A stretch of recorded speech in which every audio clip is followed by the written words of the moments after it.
Hello viewers, অচেতনতার free coaching চ্যানেলে তোমাদের সকলকে স্বাগত জানাই। আজকের এই ভিডিওটিতে তোমরা যারা ক্যালকাটা ইউনিভার্সিটিতে বিএ এডুকেশনে অনার্স বা জেনারেল বা পাশে পড়ছো সেকেন্ড সেমিস্টারে, তোমাদের যে ডিএসসিসি 2 বা এমডিসি 2 বা MN2 পেপারটি রয়েছে, এই পেপারটির একটি গুরুত্বপূর্ণ ইম্পর্টেন্ট প্রশ্ন, স্পিয়ারম্যানের দ্বি উপাদান তত্ত্ব। এই স্পিয়ারম্যানের দ্বি উপাদান তত্ত্বের যে 10 নম্বরের প্রশ্ন উত্তর, সেই অ্যান্সার নিয়ে আলোচনা করবো এই ভিডিওটিতে।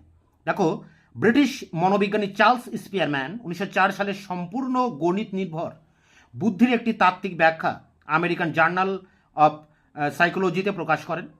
তার মতে বুদ্ধি দুটি উপাদান নিয়ে গঠিত। একটিকে বলা হয় সাধারণ শক্তি জি এবং অপরটি হলো বিশেষ শক্তি এস। সাধারণ শক্তি জি এর বৈশিষ্ট্য হলো এক, এটি সর্বজনীন এবং বংশগত। একজন ব্যক্তির মধ্যে এটি ধ্রুবক অবস্থায় থাকে। 3, ব্যক্তিভেদে এর পার্থক্য দেখা যায়। 4, এটি ব্যক্তির সব কাজেই প্রয়োজন হয়। 5, ব্যক্তির মধ্যে এর পরিমাণ যত বেশি হয় সাফল্যের সম্ভাবনা তত বেশি। পরেরটি দেখো, বিশেষ শক্তি এস এর বৈশিষ্ট্য হলো এগুলি প্রধানত অর্জিত। ব্যক্তির প্রতিটি কাজে পৃথক পৃথক বিশেষ শক্তির প্রয়োজন। 3, বিশেষ শক্তির ক্ষেত্রেও ব্যক্তিগত পার্থক্য বর্তমান। 4, একই ব্যক্তির মধ্যে একাধিক বিশেষ শক্তি থাকতে পারে এবং এর পরিমাণ ভিন্ন হতে পারে।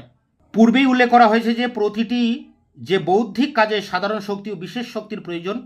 এই শক্তি কিভাবে কাজ করে তার উদাহরণ দেওয়া হলো। ধরা যাক W1, W2, W3 তিনটি কাজ। এই তিনটি কাজ সম্পাদন 3টি সমীকরণ দিয়ে ব্যক্ত করা হলো। সমীকরণটা এখানে দেওয়া আছে, তোমরা দেখে লিখে নেবে। পরে দেখো, G1, G2, G3 যথাক্রমে W1, W2, W3 কাজে প্রয়োজনীয় সাধারণ শক্তির পরিমাণ। S1, S2, S3 যথাক্রমে W1, W2, W3 কাজে প্রয়োজনীয় বিশেষ শক্তি। G1, G2, G3 গুণগতভাবে এক কিন্তু পরিমাণগতভাবে ভিন্ন। S1, S2, S3 সম্পূর্ণ পৃথক। W1 কাজে প্রয়োজনে S1, W2, W3 চিত্রে কোনো ভূমিকা নেই। এইভাবে W2, W3 কাজে যথাক্রমে S2, S3 প্রয়োজন। এই দ্বি উপাদান তত্ত্বকে একটি চিত্রে রূপ দেওয়া যায়। দেখো, এখানে চিত্রটি তোমরা দেখে নাও। এটা কিন্তু তোমরা পরীক্ষার খাতাও এই চিত্রটা আঁকতে পারো। এটার ভিতর দিয়েই তার দ্বি উপাদান তত্ত্বটি পরিপূর্ণভাবে তুলে ধরা হয়েছে।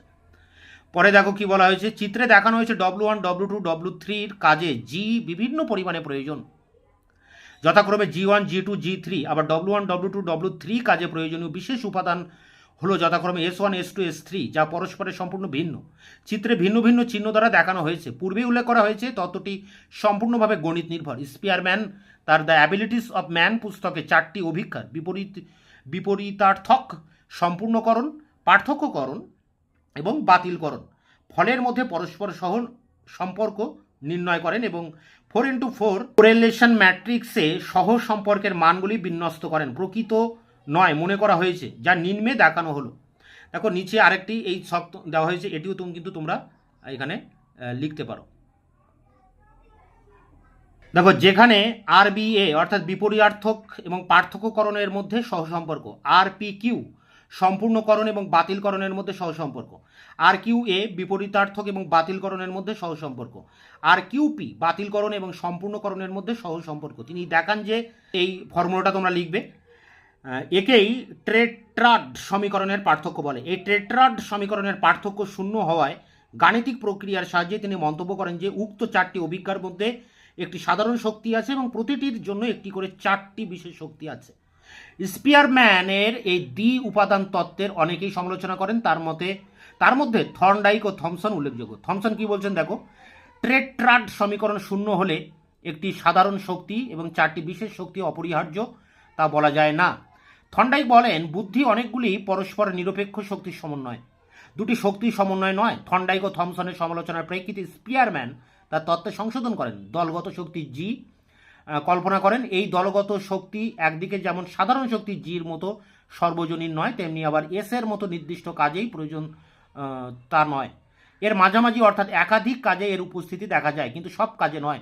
এরূপ দলগত শক্তির উদাহরণ হলো বাচনিক শক্তি, সংখ্যাবাচক শক্তি ইত্যাদি। এই দলগত শক্তিকে নিম্নে উল্লেখিত চিত্রের সাহায্যে দেখানো হলো। তারপরে দেখো, আবার একটি চিত্র এখানে দেওয়া হয়েছে এবং তারপরে লেখা হয়েছে W1, W2 এবং তারপরে লেখা হয়েছে দেখো W1, W2 কাজে এমন শক্তির প্রয়োজন যা দুটি কাজেই বর্তমান।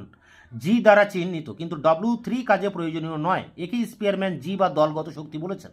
পূর্বেই বলা হয়েছে স্পিয়ারম্যানের দ্বি উপাদান তত্ত্বের বিরূপ সমালোচনা করে থর্নডাইক এবং থমসন বলেন যে টেট্রাড সমীকরণের পার্থক্য শূন্য হলেই দ্বি উপাদান তত্ত্ব স্বীকার করতে হবে, একথা সত্য নয়।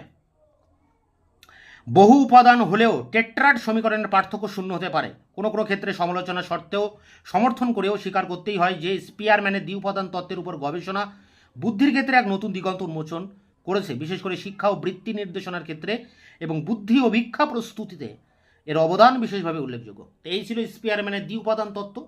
এটি সংগ্রহ করে পরীক্ষার জন্য প্রস্তুতি নাও। তোমাদের এই পেপারটির বেশিরভাগ প্রশ্নের উত্তর আমার চ্যানেলে আপলোড করা আছে, তার লিঙ্ক দেওয়া থাকবে ভিডিও ডিসক্রিপশন বক্সে। এছাড়া যে দুই একটি প্রশ্নের উত্তর আমি এখনও দিতে পারিনি, তার অ্যান্সার খুব দ্রুত তোমাদের সামনে এনে হাজির করবো। ততক্ষণে তোমরা চ্যানেলকে সাবস্ক্রাইব করে রাখবে, বন্ধুদের কাছে শেয়ার করবে, নিজেদের মতামত জানাবে কমেন্ট সেকশনে, এবং ভিডিওটি ভালো লাগলে অবশ্যই এটা লাইক